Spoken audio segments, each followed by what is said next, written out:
those magnificent men in their flying machine. They go up to the up, up, they go down to the up, down.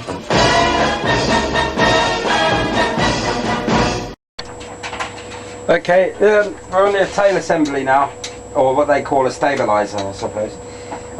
Generally, the stabiliser is more or less it's built similar to the fin and the rudder. It's the same sort of idea, same sort of way. There's a few differences on the actual elevators themselves. On this particular plan, yet they supply you with the trailing edge, which has already been formed for you, one side flat. So make sure you get on there the flat edge, with a flat edge on there. Identify all the parts from the kit, which is standard. This, like for example, this came as one piece of hardwood. So obviously, once you've identified what it is, you put these down as your main bearers, the front on the leading and the trailing edge of the actual main stabiliser thing, yeah. And then once you've got them pinned in nice and straight, you can work from them. And then basically with your hardwood, you measure up there, so you know where you're cutting them, and you put everything, sort of place it in where you expect it to be, because obviously these pieces are coming in one length, strip lengths, so you have to ascertain where you want them. So mainly concentrate at the moment, or concentrate on the main stabiliser, because that's the more or less straightforward build. But I said, you find your centre pieces, they all should fit in nice when they get there. Okay, and then we'll go on to the actual elevators, because these are slightly different. The only other difference with this as well, like I said, like what's going on about it, to get your ends not going to meet on here, and you haven't got enough length for these strips.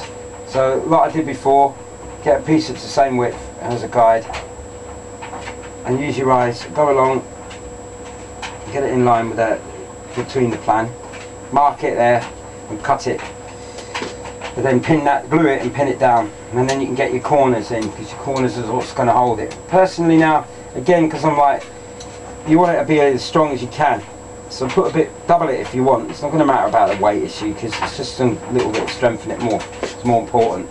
The other thing that I'll come to when I've made the actual basic stabiliser is that, because I want to put rigging on this plane, obviously this plane's not designed for any kind of rigging whatsoever. So what you want to do is you want to put in pieces of blocks, so you can actually drill through the holes and put your rigging in, because there's 2 foot sets of rigging that go on the main stabiliser that go up in through the tail, so you need them in. So that's the only difference on that bit.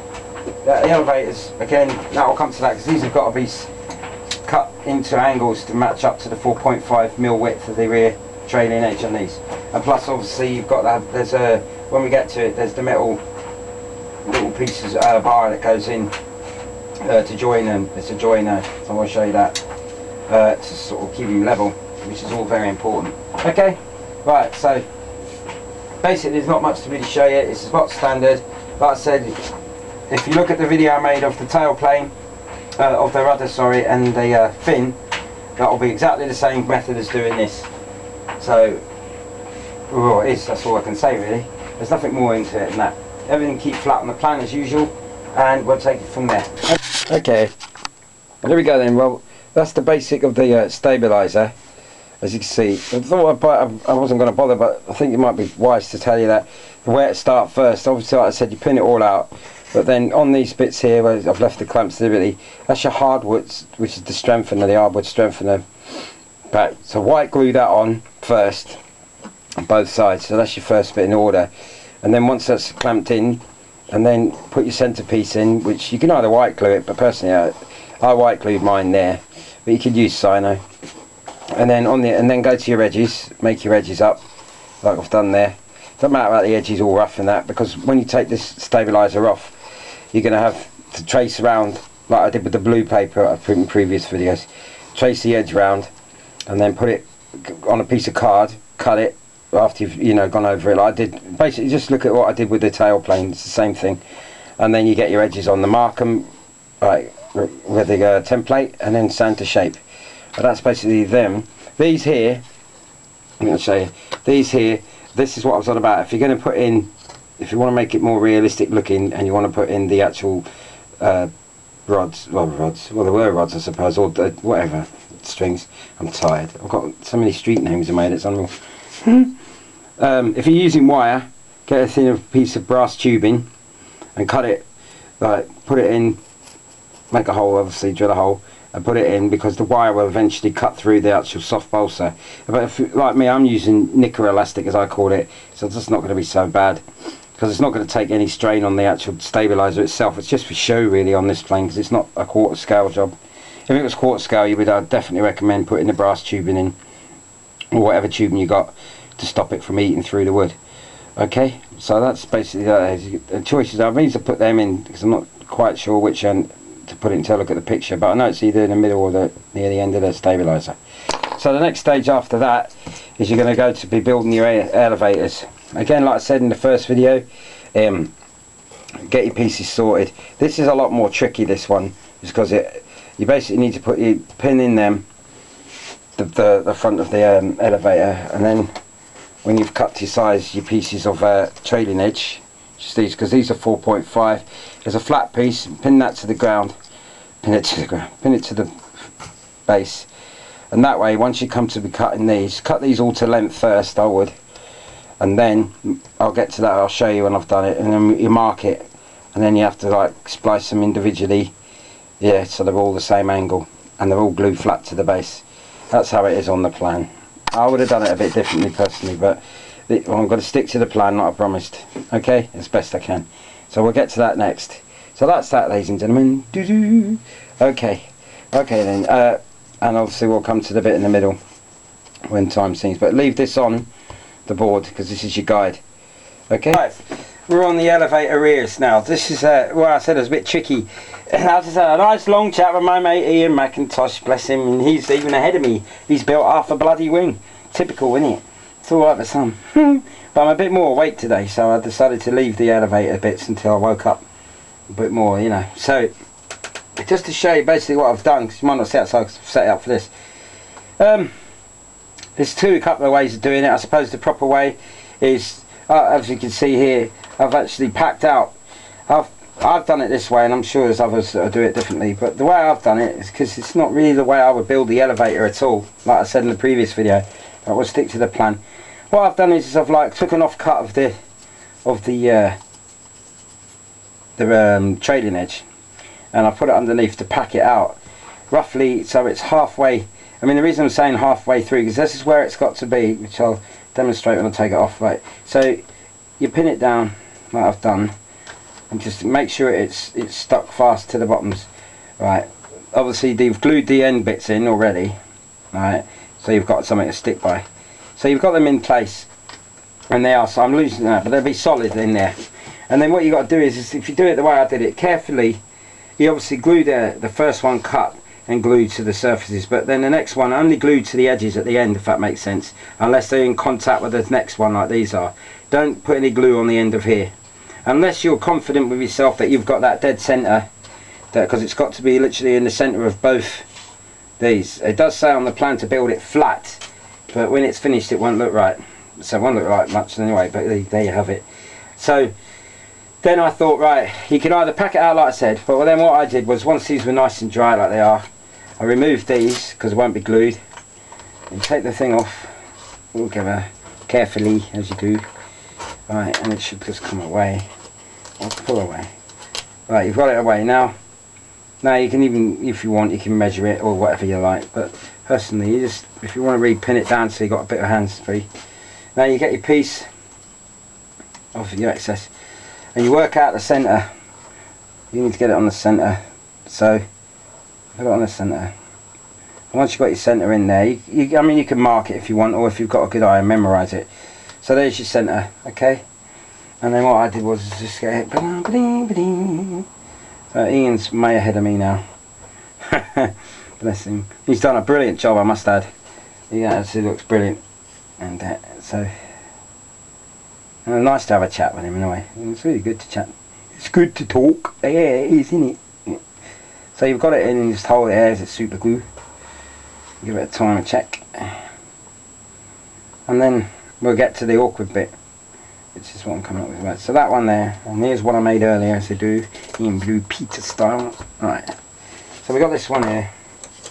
Right, so this is the one now.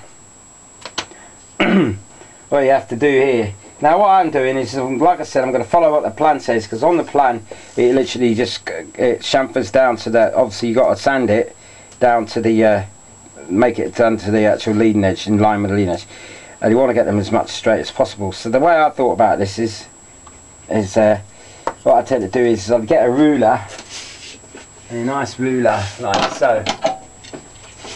And if you, I mean, some people may want to sand them. You can sand them right from there, taper it down onto it. But that, to be honest, is a lot of work for what it is, because they really were literally tapered down to a point on the original ones.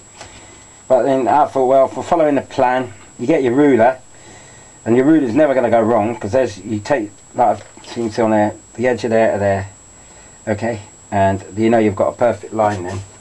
And then you mark the tops, preferably with something you can see.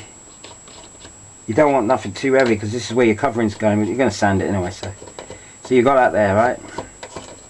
And you've got them marked, so you know exactly where they should be. Use a thinner ruler or whatever, right? And then you turn it round, and you do exactly the same on the other side, so you know you've got an even. See, get it to the edge of that, and you mark it round again there, on there. Okay, you've got them. So you know where you're sanding down to then. So wherever you sand now, it's going to be at least on the same line.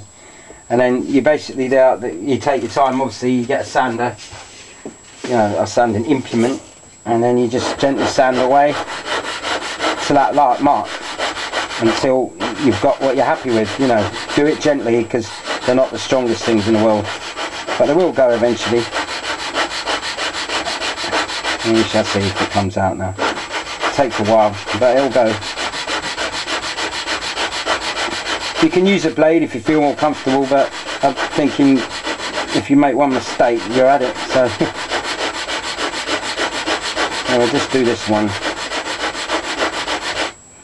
Yeah, I've never have made them like this, but that's how the plan goes.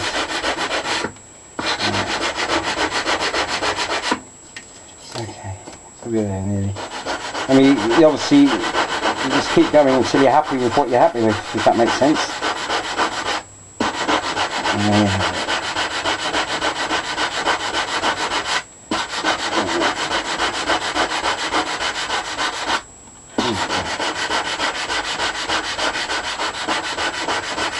I mean, there's probably other methods that other people have got, but that's how I do it. So you know, it's flush to that. Right, and then obviously you do the other end. Careful again not to go wrong with it.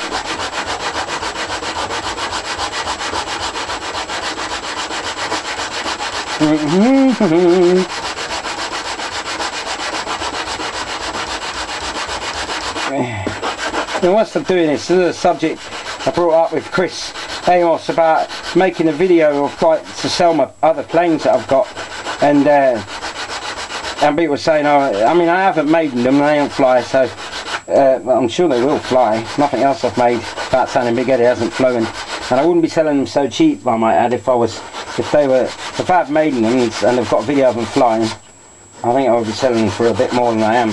But the genuine reason for selling them is, as everybody knows, is I'd rather get the money before I get my wages, like sort of thing, for my Waco plane, because I want it back, and that's the pure reason why I'm selling them.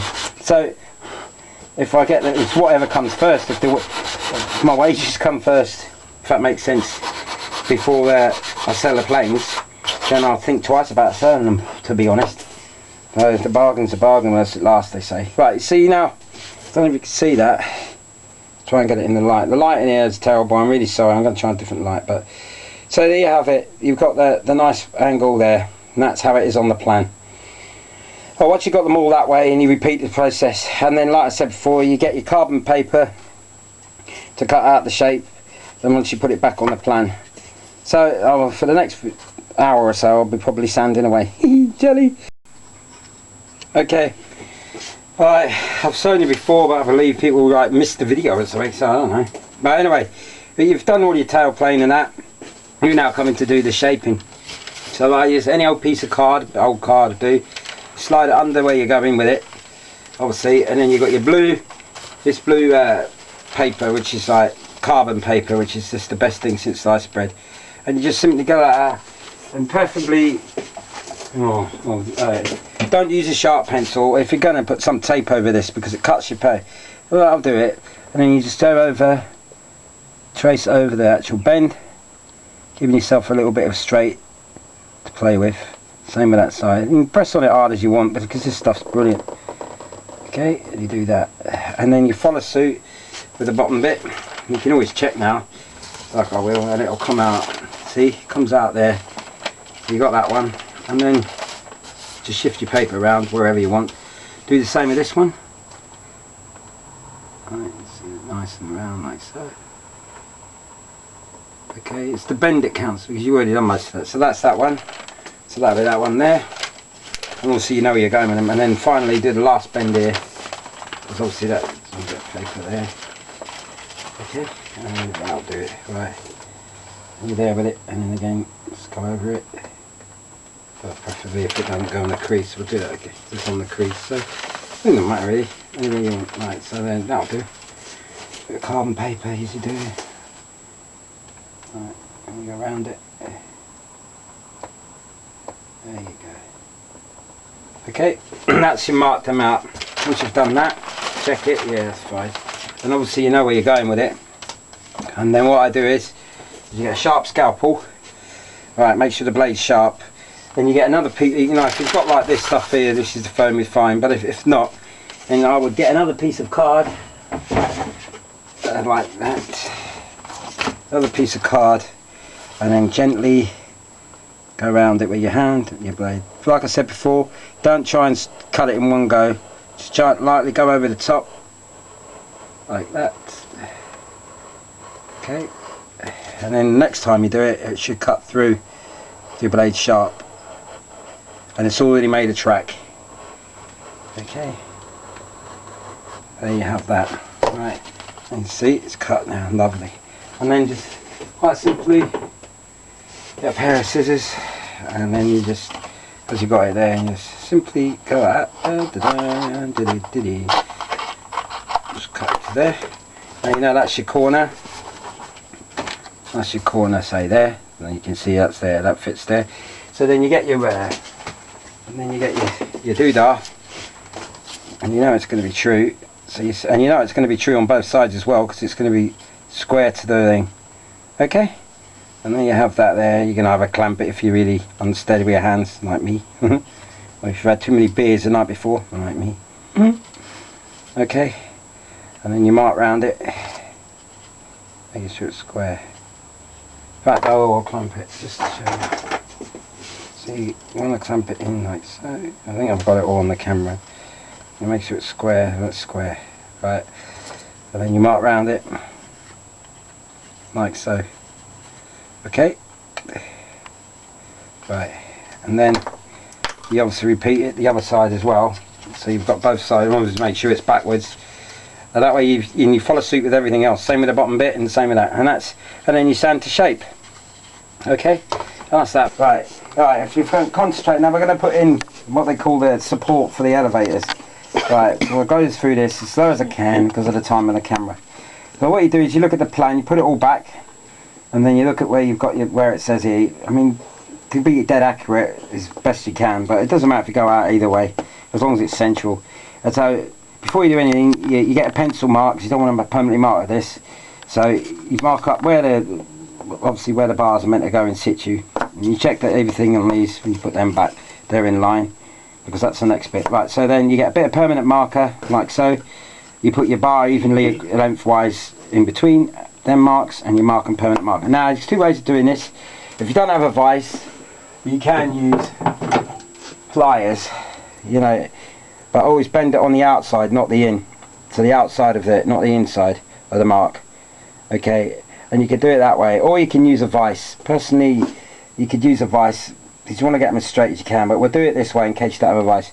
And they are quite hard to bend, so you've got to get them as 45 degrees. So I would definitely use a vise, but it seems we're doing it this way. Okay, so you get it as best you can, looking at it. Oh yeah, that's the one side there. God, there, it's so much easier on a vise. Now you've got to try and get it as 45 degrees. So give yourself a chance. There you go, it's from the end of the mark.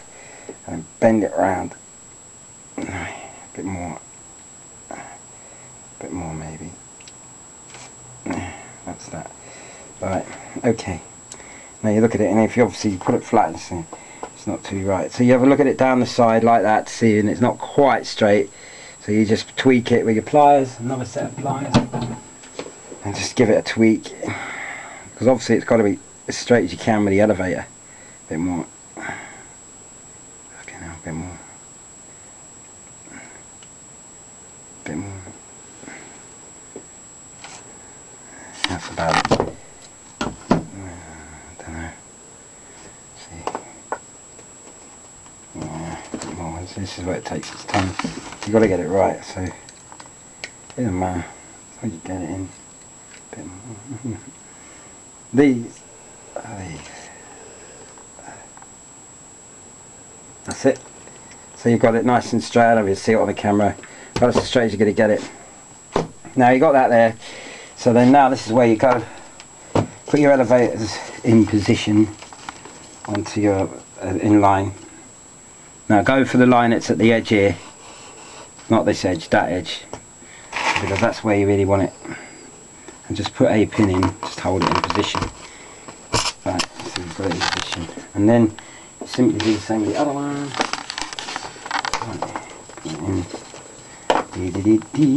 On the edge there again, like I said, so it's running true with that side. So with the outside, not the inside. Pin it down. So you've got it there.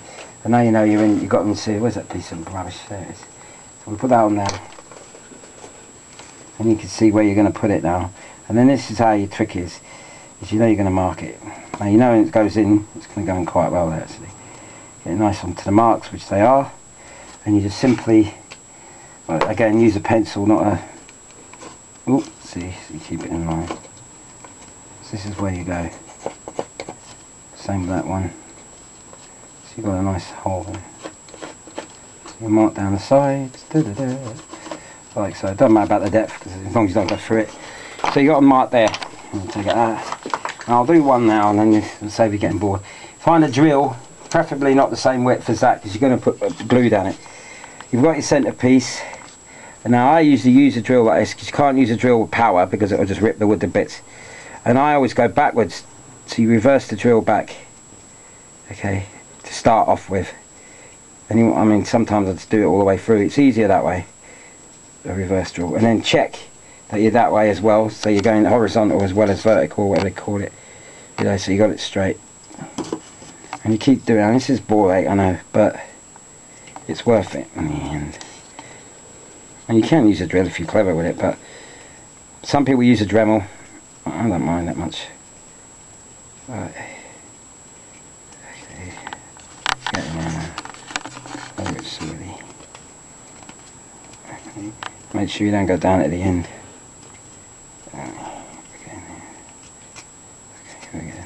Right, so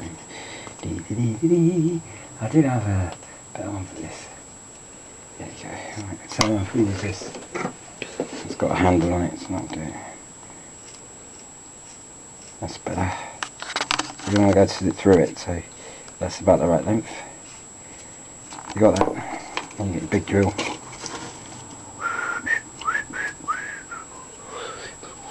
Don't have one of these with a handle, but it's gone missing. Oh, there it is. Right. Isn't that just handy? Right. Right. Make sure you don't go through the end of the thing. It's about there. It's about there. Right. That's that. We'll do one side and then that's the camera. I might have to cut the. So you check it. It's obviously going to be a bit too long, which it will be. So you got it like that now. Now here's the key. Sometimes if it's soft balsa you could press it in, but it won't work. So now you get your blade and watch your fingers. You can either mark it, but preferably it won't really matter, because once it's in it, you've got to make a groove. So I usually do it this way. Watch your fingers, cut away from yourself. So you're making a nice mark where it's going to go. There's your mark. Right. You won't see it in this camera light, but it's there. So you just go down it. You've got to cut a groove out for the actual thing. You can sand it or you can cut it. Either way, it doesn't matter. There's probably other people do it different ways. As usual, everyone's got their own way of doing things, so but I'll just sort of show you my way, and that way you can just do what you want. My camera lady, it's so cool. My little jelly. Right, so we're going again. And the idea is you've got to get it as flush as you can, so that it's there, which is nearly there. It's almost there. So it's not a problem really. So go back out, push it in so you've got time for it. Right. Yeah, it's tough as hell. Right, so bend that more.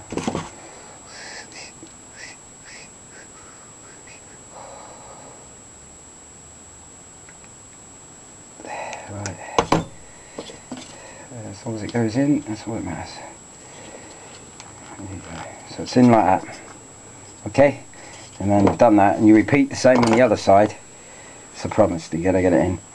So obviously you put it back and you think, right, well it's more or less in the right place. It's got to be really, so that is. Yep, that'll be fine.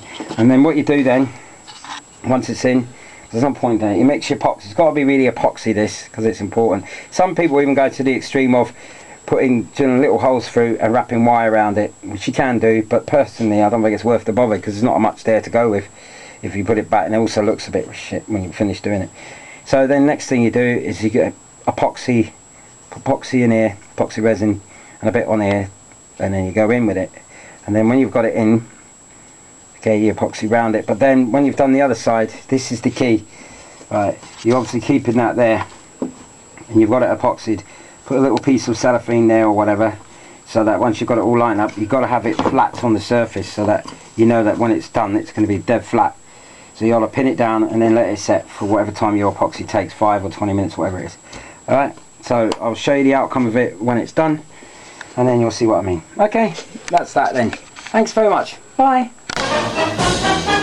Those magnificent men, those magnificent men, those magnificent men.